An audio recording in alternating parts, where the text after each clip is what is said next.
Hello, my name is Yaima Capaz and I'm going to talk today about autism from an investigative work.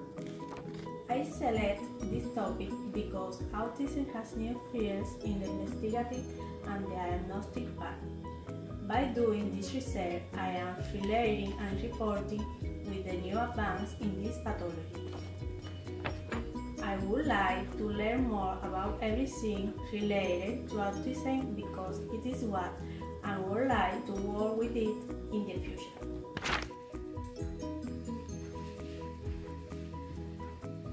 Autism is a serious developmental disorder that commonly begins after the first 30 months of life and affects normal brain development that impairs the ability to communicate and interact.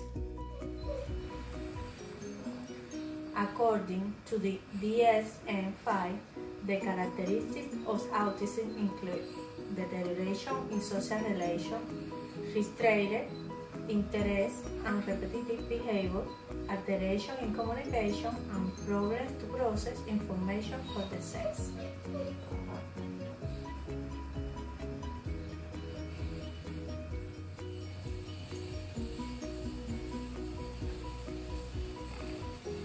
There are some changes in a specific part of the brain that has been seen.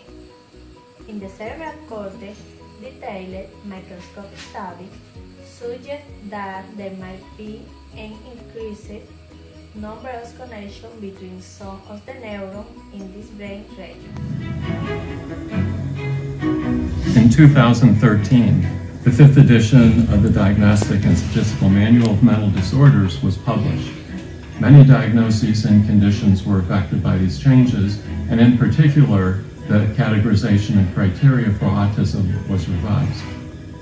In DSM-4, pervasive developmental disorder was the broad umbrella term, which included autistic disorder. Now in DSM-5, these PDD diagnoses were combined into a single category called autism spectrum disorder.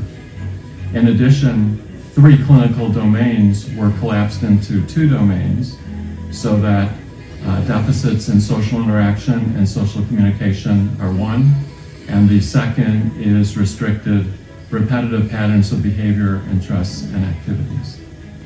The goals of these changes are to improve the diagnostic process and making a diagnosis for a physician, psychologist, psychiatrist. As with many psychiatric conditions, it is important to screen early for autism and to make a prompt diagnosis. Pediatricians are recommended to screen for developmental issues and early signs of autism at 18 and 24 months of age. Parents are asked to complete questionnaires about their child's behavior. The goal of this early screening and diagnosis is to lead to early intervention. At Western Psychiatric Institute and Clinic of UPMC, the Center for Autism and Developmental Disorders has a specialized and comprehensive approach to early intervention in autism. Some treatment strategies used in early intervention include early intensive behavioral intervention, utilizing techniques such as applied behavior analysis and discrete trial training, as well as parent management training and parent-child interaction therapy.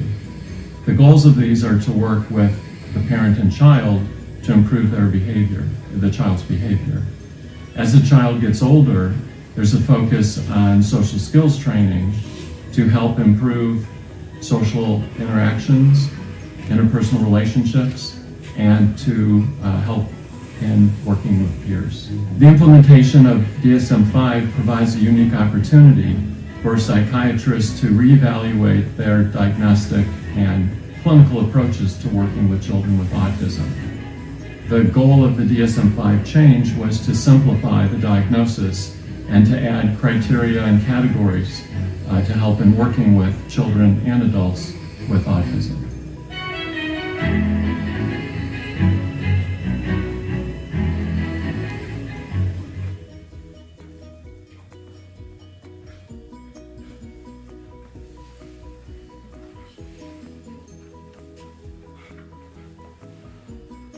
The amygdala maybe is responsible for the anxiety that is common in autism, often too large in young people with autism but smaller in adults. The hippocampus' main memory and is bigger in any people with autism. This change could be associated with the intensive behavioral therapy that many people with autism experience during early life.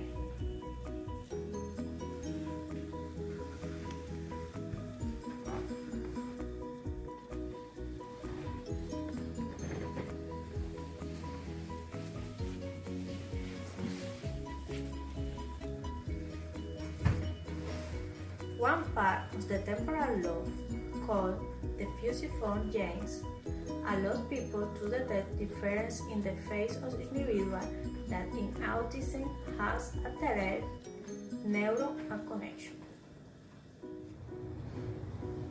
The cerebellum that controls detailed movement of the body has been shown in autism and a smaller number of specific type of cell called Purkinje cell. The glia provides support to neurons and also contribute to immune function. Evidence suggests that some types of glial cells are too active in autism. Autism costs the nation over $268 billion per year. A future expected to significantly increase in the next decade. The Center for Disease Control and Prevention estimates autism is prevalence as 1 in 59 in children in the United States.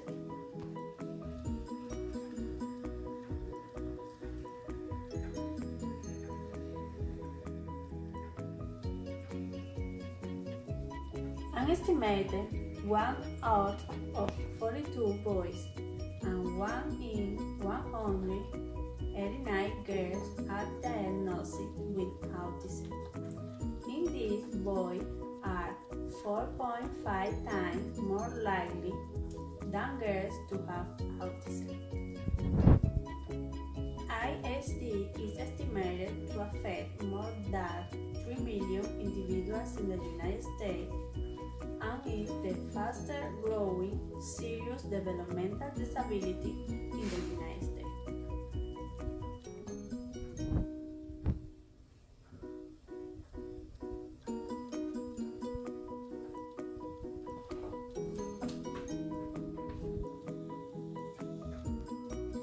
Now let's talk about the EEG in children with autism.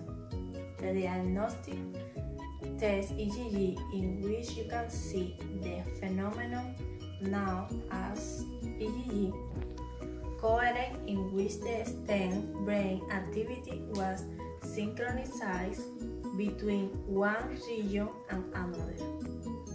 Synchronization between different regions of the brain indicate that these regions work in the coordinate and not independently manner.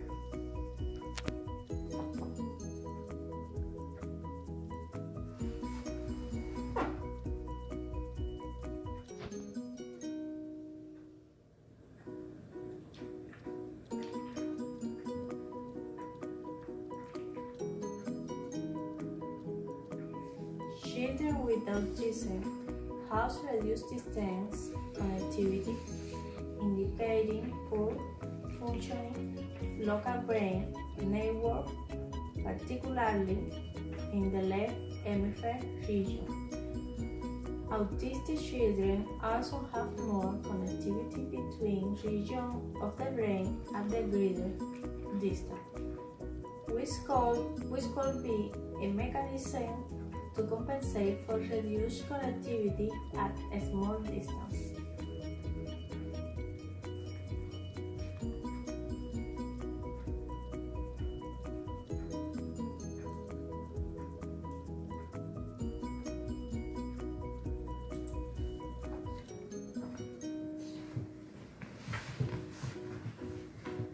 Also, according to the sleep study, they observed a reduction in sleep time.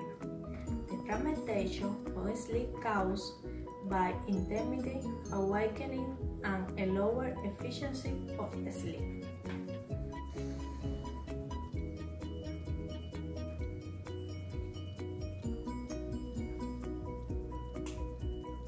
However, our study evidenced an absence of other sleep disorders, such as sleep apnea and parasomnia described by different authors. The interrupted continuity of sleep has been reported, with total sleep time negatively correlated with social communication ability. Therefore, it is likely that the implementation of techniques for continuity of sleep can improve this skill.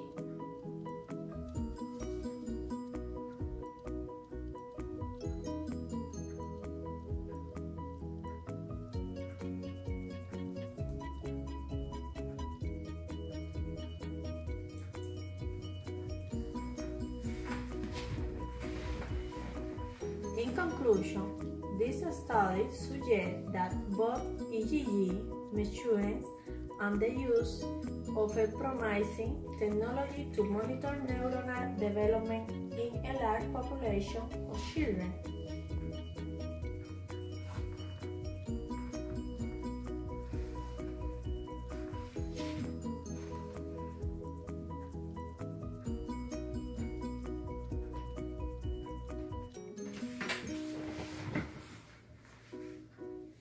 Future research with large and more diverse population is needed to determine the clinical applicability of this approach for this detection of this disorder in general population.